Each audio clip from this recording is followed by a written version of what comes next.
Selamat siang kepada Bapak dosen dan selamat siang juga kepada teman-teman.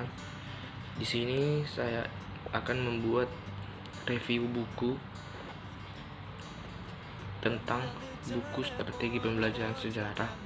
Buku ini sudah dibagikan sebelumnya, yaitu buku yang pertama adalah ini, buku oleh Muklas Samani yang berjudul Menggagas Pendidikan Bermakna, dan buku yang kedua ini, Strategi Belajar Mengajar. Baiklah, sebelum memulai videonya, saya akan memperkenalkan diri terlebih dahulu. Nama saya Roberto Simbolon dari kelas A reguler 2019. Untuk buku yang akan pertama saya bahas di sini adalah buku yang ini, yaitu Strategi Belajar Mengajar. Yang pertama kali akan saya bahas di sini adalah tentang tampilan buku ini. Menurut saya tampilannya bagus, tampilannya polos, dan juga enak dipandang gitu. Bahan yang digunakan dalam buku ini adalah seperti ini. Kertasnya putih seperti HPS. Dan di dalam buku ini membahas tentang konsep strategi belajar mengajar dan juga hakikat dan komponen belajar, pendekatan dalam belajar.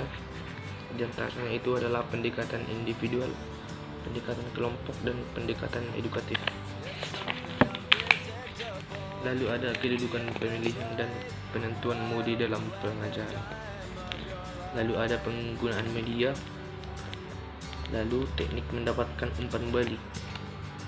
Lalu pengembangan variasi dan pengelolaan kelas. Menurut saya ini buku ini sangat bagus ya, apalagi untuk guru yang akan nanti ditugaskan ke sekolah. Ini sangat berguna sekali sebagai panduan atau pegangan untuk guru yang akan ditugaskan gitu.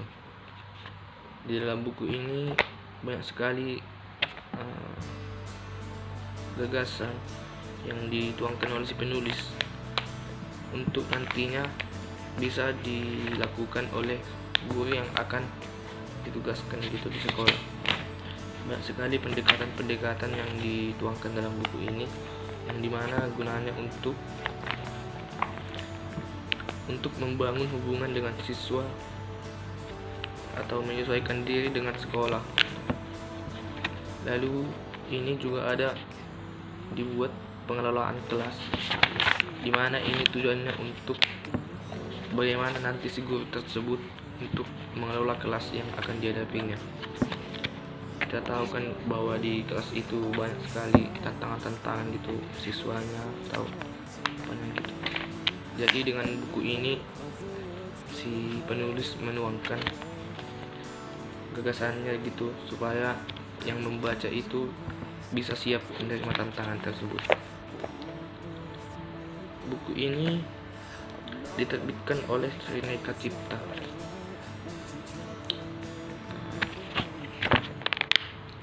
Mungkin sekian yang akan saya bahas tentang buku ini, buku yang pertama. Lalu kita akan masuk pada buku yang kedua, yaitu oleh Muklas Samani yang ini, yang judulnya adalah Menggagas Pendidikan yang Bermakna. Seperti buku yang tadi, buku ini juga menurut saya tampilannya bagus gitu, polos dia, dan juga mempunyai bahan yang sama ini. Kalau dalam isinya ini membahas tentang pendidikan yang bermakna.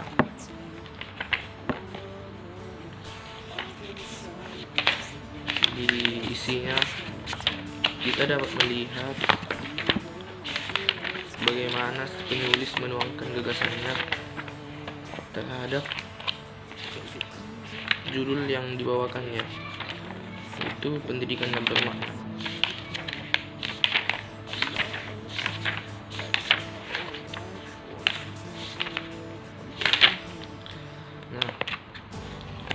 Di dalam bukunya, penulis membuat gagasannya tentang rekonstruksi pendidikan yang dimana mempunyai subbab memperhatikan konteks dan juga kepedulian orang tua. Yang di bab pertama, penulis menuangkan bab 1, yaitu untuk apa anak harus disekolahkan. Di bab 1 ini membahas tentang apa sih gunanya anak itu disekolahkan, apakah sekolah itu wajib, dan apakah sekolah itu sangat berguna bagi anak gitu. Yang kedua yaitu mencermati orang sukses. Di sini ada dibuat sebagai contoh Pak Badun sebagai pedagang panutan. Dia pengusaha sukses gitu, padahal dia tidak sekolah. Jadi di bab 2 ini menceritakan tentang sekolah itu memang penting, tetapi kesuksesan itu tergantung pada diri sendiri. Lalu di bab ketiga ada life skill dan mata pelajaran. Di sini membahas tentang apa sih potensi yang ada di diri kita dan mata pelajaran yang ada di sekolah. Dan yang saya baca, jika kita bisa menggabungkan life skill kita dengan mata pelajaran yang ada di sekolah, kita akan dapat mencapai tujuan pendidikan itu secara maksimal. Yang keempat adalah pendidikan akhlak, yaitu akhlaknya pendidikan. Di bab kelima yaitu tentang merancang pendidikan untuk kehidupan. Lalu ada pendidikan kontekstual dan bermakna. Dan yang terakhir itu adalah berperan dalam pendidikan.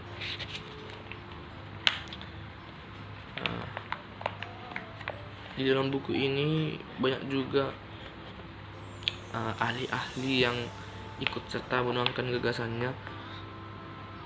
Jadi dalam buku ini tidak hanya satu gagasan saja, melainkan banyak gabungan-gabungan atau kutipan-kutipan yang diambil dari gagasan para ahli. Nah, di buku ini ada dibuat seperti gambar ya, tapi tidak jelas ini karena tidak hanya hitam putih gitu, jadi kesannya tidak terlalu jelas, agak sedikit tidak enak dipandang gitu. Nah, mungkin sekian tentang buku ini, tentang buku pendidikan yang bermakna. Dan juga dengan demikian review buku tentang strategi pelajaran yang sudah dibagikan sebelumnya ini sudah selesai. Saya mohon pamit, dan jika ada kata yang salah ataupun perkataan yang tidak enak, mohon dimaafkan. Atas partisipasinya saya ucapkan terima kasih banyak.